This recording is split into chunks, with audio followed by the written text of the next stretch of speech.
Hello प्यारे बच्चों, नवोदय की क्लास में आपका फिर स्वागत है। आज का जो टॉपिक है हमारा वह है बच्चों उपसर्ग और प्रत्यय। तो उपसर्ग में हम बच्चों सबसे पहले उपसर्ग के बारे में जानेंगे कि उपसर्ग किसे कहेंगे। देखिए, उपसर्ग अगर आप देखेंगे ढंग से तो ये दो शब्दों से मिलकर के बना है, एक उप और दूसरा सर्ग। तो उप का मतलब बच्चों होता है समीप, किसी को निकट लाते हैं, नज़दीक लाते हैं, उससे मतलब है उप। उप का मतलब हो गया समीप। दूसरा है इसमें सर्ग, और सर्ग का मतलब होता है बच्चों सृष्टि करना, सृष्टि करना। ठीक है, सृष्टि करना। तो इसका पूरा अर्थ अगर हम करेंगे तो हमारा हो जाएगा किसी शब्द के समीप आकर नया शब्द बनाना। सृष्टि मतलब कोई चीज़ नई बनाते हैं हम। ठीक है, जैसे सृष्टि की रचना हुई, इस धरती की रचना हुई होगी, तो सृष्टि का मतलब उससे है। ठीक है, तो कोई शब्द में अगर हम कोई नया शब्द ऐड ऑन कर दे रहे हैं, जोड़ दे रहे हैं, उसके समीप रख दे रहे हैं, तो वह हमारा नया शब्द बन जा रहा है। उसी को हम नाम क्या दे रहे हैं? उपसर्ग। अब इसकी डेफिनेशन की बात कर लेते हैं। तो ये इस तरीके से लिखी जा सकती है कि जो शब्दांश किसी शब्द से पहले जुड़कर उसके अर्थ में विशेषता या परिवर्तन लाते हैं, या तो उसमें कुछ उसकी विशेषता आएगी या परिवर्तन उस शब्द में कुछ परिवर्तन होगा, तो उसको हम क्या कहेंगे? उपसर्ग कहेंगे। ठीक है, अब जैसे मैं एक आपको एग्जाम्पल के साथ समझा रहा हूँ। मैंने एग्जाम्पल लिया बच्चों, यहाँ पर एक शब्द लिया मैंने हार। ठीक है, हार। अब हार के मतलब क्या हो सकता है? हार मतलब क्या हो सकता है बच्चों? हार का अर्थ हो सकता है पराजय, किसी की हार हो गई। ठीक है, अब कई बच्चे क्या समझेंगे, हार गले में डालने वाला। हाँ, वो भी हो सकता है, मगर यहाँ पर हम मान लेते हैं हार मतलब पराजय से। पराजय से मतलब कोई युद्ध में राजा लड़ाई लड़ रहे थे और उन दोनों में से एक जीतेगा, एक हारेगा। जैसे आप क्रिकेट मैच सब देखते होंगे, तो एक टीम जीतती है, दूसरी टीम क्या होती है? पराजित होती है, हारती है। तो हार का मतलब हो गया बच्चों, हार का मतलब हो गया पराजय। ठीक है, अब परंतु इसी शब्द के आगे अगर हम प्र जोड़ दें, क्या जोड़ दें? प्र। अब क्या हो जाएगा ये बच्चों बताइए? प्रहार। अब प्रहार को अगर हम जोड़ेंगे तो क्या तोड़ेंगे तो कैसे बनेगा? प्रधन हार, यानी कि प्रहार। इसका अर्थ क्या होगा? प्रहार का मतलब हो जाएगा, पूरे का अगर हम अर्थ करेंगे तो चोट करना।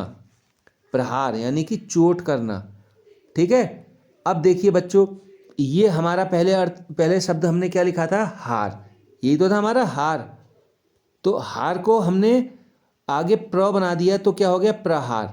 तो हार का मतलब था पराजय, और प्रहार का मतलब क्या हो गया? चोट करना। ठीक है, तो ये उपसर्ग कहलाएगा। ठीक है, इसमें उपसर्ग क्या होगा बच्चों? आपका प्र।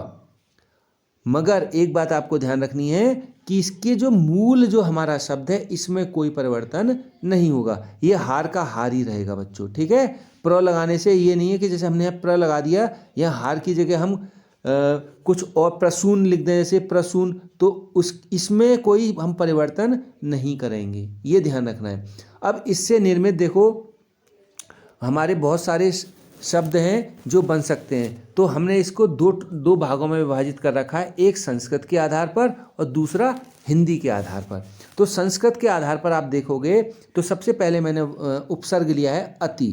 देखो बच्चों, अति से हम जो है इसका अगर अर्थ निकालेंगे, अति का मतलब क्या होता है? अधिक। आप देखो तो ना, अति, जैसे कई बच्चे देखते होंगे कि अति लगाने से क्या हो जा रहा है? नया शब्द जो बनना है अतिरिक्त बनना है। ठीक है, अतिरिक्त। ऐसी अतिरिक्त दूसरा शब्द बनना है इसमें अत्यधिक।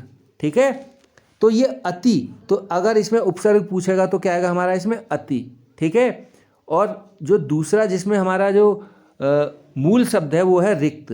देखो, रिक्त एक शब्द है, रिक्त एक शब्द है ना। रिक्त मतलब खाली जगह भरी है, आप बोलते हैं ना रिक्त स्थान भरी है, तो रिक्त हो गया। अगर हमने यहाँ पर अति लगा दिया, ये क्या बन गया? अति। ये बच्चों अति एक उपसर्ग है। ठीक है, अति उपसर्ग बना, इसमें रिक्त जोड़ दिया, अतिरिक्त हो गया। ठीक है, अतिरिक्त। ऐसी अत्यधिक हो गया। क्लियर है? आपकी समझ में मेरे ख्याल से आ गया होगा। इसी तरीके से बहुत सारे इसमें मैंने उदाहरण दे रखे हैं, जैसे अधि। अधि का मतलब होता है ऊपर। ठीक है, अधि मतलब ऊपर या श्रेष्ठ भी हो सकता है। अब इसमें देखो कार। अब कार में हमने क्या लगा दिया? अधिकार हो गया। नायक, नायक में अधि लगा दिया तो क्या हो गया अधिनायक। ऐसी अनु, अनु मतलब होता है पीछे, जैसे हमने करा करण, करण में क्या इसमें वो बना है अनु, अनुकरण हो गया। ऐसी शासन, शासन में क्या ऐड कर दिया हमने अनु, तो क्या हो गया अनुशासन। ठीक है, शासन हमारा शब्द वही रहा किंतु अनु लगाने से ये अनुशासन हो गया। ठीक है, ये हमारा इसमें उपसर्ग हो जाएगा अनुशासन। ऐसी अगला शब्द है हमारा अप, अप मतलब होता है बच्चों बुरा, जैसे अपमान। ठीक है, तो अगर हम इसमें अप हटा देते हो तो क्या बचता है इसका मूल शब्द जो है हमारा मान, मान हुआ, इसमें अप लगा दिया तो मान मतलब क्या हो जाए जैसे किसी का मान। जैसे हमारे स्कूल में 100 बच्चे थे, 100 में एक बच्चे का चयन जो है सैनिक स्कूल में हो गया, तो इस बच्चे ने हमारे स्कूल का मान बढ़ा दिया। दूसरा इसका अपमान, अब हमने कहा 100 बच्चों ने हमारे नवोदय का पेपर दिया और 100 के 100 बच्चे कोई भी उसमें से उत्तीर्ण नहीं कर पाया, तो हमारे स्कूल का क्या हो गया अपमान हो गया। हुआ ना, 100 बच्चों ने भाई पेपर दिया, एक भी बच्चा पास नहीं हुआ, तो ये हो सकता है मान का अपमान। इसीलिए अप लगाने से देखिए अर्थ का हमने बहुत बड़ा इसमें परिवर्तन आ गया। जैसे मान मतलब सम्मान मैंने आपको बता दिया, और अपमान मतलब कहीं निराशा यानी कि बुरा होना। ठीक है, या हीन भावना आना, उसको बोलते हैं अपमान। ऐसी यश, यश मतलब कोई बच्चा अच्छा कर रहा है तो अपने माँ बाप का नाम यश कर रहा है, रोशन कर रहा है। ठीक है, और अपयश मतलब धूमिल करना, बुरा करना, अपने माँ बाप का नाम कोई डुबा रहा है, कोई गलत काम कर रहा है, बच्चा पढ़ नहीं रहा है ना, गलत काम कर रहा है तो वो अपयश हो जाएगा। ठीक है, ऐसी अभी, अभी का हो जाएगा अभिनय, ऐसी अभियान, अभिमान। ठीक है, आ, देखो आ लगाने से भी उपसर्ग में जैसे आजीवन, आरक्षण। ऐसी उत, उत का उत्कर्ष या उत्पत्ति। आप ये देख लेंगे बहुत सारे इसमें हमने इसमें एग्जाम्पल दे रखे हैं। एक और देखते हैं इसमें, जैसे प्रति, प्रति मतलब होता है बच्चों उल्टा, प्रति मतलब क्या हुआ इसमें उल्टा, प्रतिकूल, प्रत्येक। ठीक है, आपसे डेफिनेशन भी पूछी जा सकती है, और आपसे इस तरीके से उपसर्ग, उपसर्ग मतलब आगे लगे हुए जो हमारे इसमें हमने जो शब्द लगा रखे हैं उनसे उस शब्द का जो मूल शब्द है उसका परिवर्तन या उसमें कुछ परिवर्तन आपको देखने को मिले तो वह हमारा क्या कहलाएगा बच्चों उपसर्ग कहलाएगा। ठीक है, जैसे परिजन, अब जैसे परिजन ये शब्द है तो इसमें जन, ठीक है, अब इसमें क्या लग गया परि, तो परिजन। परिमाण, माण एक शब्द है, इसमें परि लग गया तो परिमाण। ऐसी दुर्जन, ठीक है, दुर्जन। ऐसे ही दुराचार, चार में हमने क्या लगा दिया दुर, आचार, दुराचार। ठीक है, इस तरीके से हमारे ये संस्कृत में बोले जाने वाले उपसर्ग हैं। इनको आप क्या करेंगे अपनी कॉपी पर राइट नोट कर लेंगे और उसके बाद इनको एक एक करके याद करने का प्रयास करेंगे, समझने का प्रयास करेंगे ताकि आपके उपसर्ग एक भी गलत ना हो। आगे बढ़ते हैं बच्चों, हमारा दूसरा है हिंदी के आधार पर। तो हिंदी के आधार पर क्या होगा इसमें, हिंदी के आधार पर उपसर्ग जो हैं वो इस प्रकार हैं। देखिए सबसे पहले हमने बोला अ से क्या हो सकता है, अ मतलब होता है अभाव से। ठीक है, जैसे अछूता, अब इसमें छूता एक शब्द है, इसमें अ लगा जाएगा तो अछूता हो जाएगा। टल, टल में हमने लगा दिया अ तो क्या हो गया अटल। ऐसी अन वाले भी कुछ इसमें उपसर्ग हैं हिंदी में, जैसे पढ़, पढ़ लगाने से पढ़ने वाला बच्चा, और अन लग गया तो अनपढ़, अनपढ़ मतलब जो बच्चा पढ़ता नहीं है या पढ़ा नहीं है। अब जैसे आपके गांव में भी बहुत सारे ऐसे वृद्धजन होंगे, दादा दादी होंगे, कई तो उसमें से बहुत पढ़े लिखे होंगे और कई जो है अनपढ़ होंगे, जो मतलब किताब नहीं पढ़ना जानते हैं, अपना नाम लिखना नहीं जानते हैं, वो अनपढ़ होते हैं। ठीक है, तो ये आपका अनपढ़ हो गया। ऐसी अनमोल भी हो सकता है। ऐसी कु से, कु मतलब होता है बुरा, जैसे कुचक्र, कुचाल। ठीक है, और भी इसमें बहुत सारे शब्द हैं, आप इनको देख सकते हैं एक एक करके। अब ऐसी मैं आगे बढ़ता हूँ, जैसे बिन, बिन मतलब बिना यानी कि निषेध। जैसे बिन बादल, बिन बुलाए, ये शब्द क्या हैं, ये शब्द हमारे उपसर्ग में हैं बिन। ठीक है, ऐसी आगे सु ले लेते हैं, सु मतलब सुडौल, सुघड़। ऐसी दु से दुबला। ठीक है, बला एक शब्द है, उसमें दु ऐड कर दिया तो उपसर्ग हो गया, दुधारू, धारू और दुधारू। ठीक है, इस तरीके से हम इनका उपसर्गों का प्रयोग करते हैं। आई होप आपकी समझ में एक कंसेप्ट क्लियर हो गया होगा। अब आगे बढ़ते हैं प्रत्यय की ओर। प्रत्यय किसे कहेंगे, ठीक है, प्रत्यय देखते हैं। प्रत्यय बच्चों जो शब्दांश शब्दों के अंत में जुड़कर उनके अर्थ में विशेषता या परिवर्तन लाते हैं उन्हें प्रत्यय कहते हैं। मतलब जो अभी हमने उपसर्ग में क्या करा था, आगे वाले अगर हम शब्दों में कुछ परिवर्तन कर रहे हैं, जैसे ये पूरा शब्द है हमारा, ये पूरा शब्द है 1 नंबर और 2 नंबर का शब्द है, एक और जोड़ रहे हैं 3 नंबर के, 3 शब्द का कोई शब्द है इसमें, ठीक है। तो उसमें अगर हम आगे अगर कोई शब्द 1 नंबर पर अगर हम कोई शब्द लिख दे रहे हैं तो वो क्या हो जा रहा है, उपसर्ग। और अगर हम 3 नंबर पर लिख दे रहे हैं, कोई शब्द में परिवर्तन ला रहे हैं, तो वो हमारा हो जा रहा है प्रत्यय। अब कैसे है देखिए, इसके एग्जाम्पल से हम समझते हैं, फिर आपको समझ में आएगा।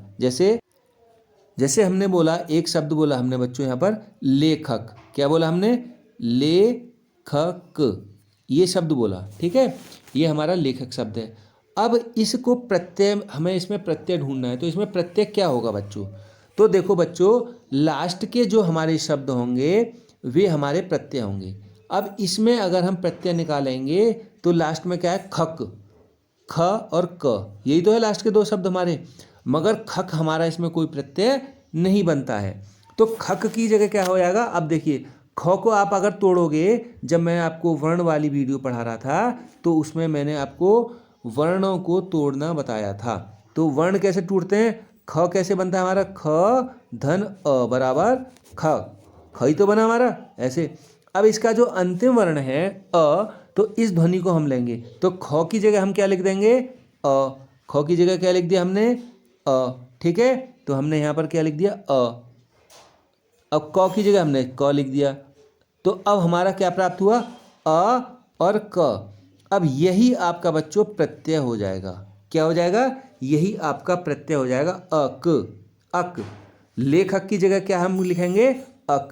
प्रत्यय का मतलब क्या हुआ, प्रत्यय का मतलब यह हुआ जो शब्दांश शब्दों के अंत में, ध्यान रखना, पहले नहीं, शब्दों के अंत में क्या करें, उसमें परिवर्तन लाएं, उसके अर्थ में परिवर्तन लाएं, ठीक है। अब अर्थ में तो कोई परिवर्तन होगा नहीं, उसमें परिवर्तन हो जाता है, किसमें परिवर्तन होता है, उनकी विशेषता में परिवर्तन ले आते हैं, उसके अर्थ में और विशेषता या परिवर्तन लाते हैं, उन्हीं को हम क्या बोलते हैं बच्चों, प्रत्यय कहते हैं। अब दूसरा उदाहरण देख लेते हैं हम, अन वाला। अब जैसे हमारा है पालन, ठीक है, क्या वर्ड है हमारा, पालन। दूसरा सहन, नयन। अब तीनों में एक ही प्रत्यय लगेगा, और क्या लगेगा, एक बार मैं करके और दिखाता हूँ आपको। जैसे मैंने बोला सहन, ठीक है। अब देखिए अंतिम वर्ण तो हमारा यही रहेगा बच्चों, न, ठीक है। अब ह, अगर बच्चों आप ह का तोड़ोगे तो ह को कैसे तोड़ोगे, ह प्लस अ। जिनको ये तोड़ने आते हैं वर्ण विच्छेद की आप प्रैक्टिस कर लें, ठीक है। तो ह धन अ बराबर क्या बनेगा, ह। अब इसमें अंतिम वर्ण क्या है, अ, तो अ की ध्वनि उठाई और लास्ट वर्ण क्या थी हमारी ध्वनि, न, तो ह का अ आ गया और न का न आ गया, तो अन। इसका जो प्रत्यय बनेगा वो बनेगा अन। क्लियर है, इस तरीके से हम प्रत्ययों को निकालते हैं। अब अगला एक और देख लेते हैं, आ की मात्रा का। जैसे हमने बोला घटना, वेदना, तुलना, तो हमने एक शब्द ले लिया तुलना, ठीक है, तुलना। अब देखिए इसमें ल का अंतिम वर्ण क्या आएगा, तुल, ल में क्या बनेगा, ल धन अ, यही तो बनेगा, ल बराबर ल। क्लियर है। अब ल का हम क्या लेंगे यहाँ पर, अ की ध्वनि आ रही है इससे, अ।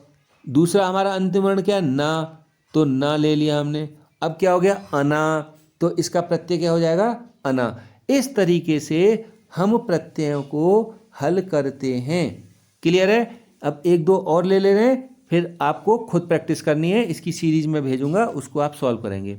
अब जैसे हमने बोला इन, ठीक है, ई और न, ये प्रत्यय हम कैसे निकालेंगे, देखिए। अब मैंने जैसे बोला कुलीन, क्या बोला, कुलीन। अब देखिए ल का क्या आएगा, ल, ली, सॉरी ल नहीं है, ली है, तो ल धन ई, ली हो गया। क्लियर है, ली। और अंतिम वर्ण क्या है, न, तो ली में लगा दीजिए अंतिम वर्ण न, तो क्या हो जाएगा, लीन। अब इसमें लीन में किसकी मात्रा आ रही है, बड़ी ई की, तो बड़ी ई लिखोगे ई और न, ईन, ठीक है। इस तरीके से हम इनको आइडेंटिफाई करते हैं, ढूंढते हैं। समझ में आ गया होगा। एक वर्ड और ले लें, आज का ये लास्ट वर्ड है, कौन सा लें हम, आनी। अब देखिए आनी, जैसे सेठानी, तो सेठानी ठा का, अब देखो से ठा और नी, ये वर्ड है आपका। अब ठा में क्या आ रहा है, ठ धन आ, ठा हो जाएगा ना ठा। अब ठा में क्या आ जाएगा, आ, अंतिम वर्ण आ है ना बच्चों।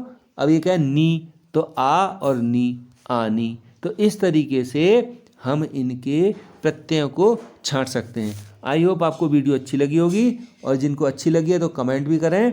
और एक मैं आपको वर्ड दे रहा हूँ, उसका आप मेरे को बताएंगे कि इसमें ये प्रत्यय और ये उपसर्ग होगा, ठीक है।